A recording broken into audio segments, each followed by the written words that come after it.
High, আমি রিমি। আজকে আকাশের মন ভাঙা সামলে সকাল সকাল নিয়ে বসলাম একটা পছন্দের কাজ। বহু বছর আগে রং তুলি ছেড়েছি, কিন্তু আজকে ইচ্ছে হলো আবার একটু রং তুলি নিয়ে বসি। হ্যাঁ, একটু হাত কাঁপছিল বটে, বহু বছরের অনভ্যাস। তৈরি করার পর মনে হলো আমরা কেউই হয়তো নাম ছাড়া বাঁচতে চাই না। তাই ওরও আমি একটা নাম দিলাম, ঝাঁপি।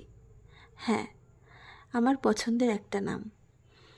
তো এটা শেষ করার পর একটু আফসোস হচ্ছিল, আর একটু যদি চর্চা করে নিতাম হয়তো এটা আরও ভালো হতো।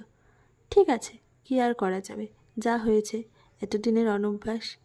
তো এই যে ফাইনালি আমাদের ঝাঁপি তৈরি ভরার জন্য। আজ এইটুকুই থাক, আর কি। আসি, দেখা হবে পরের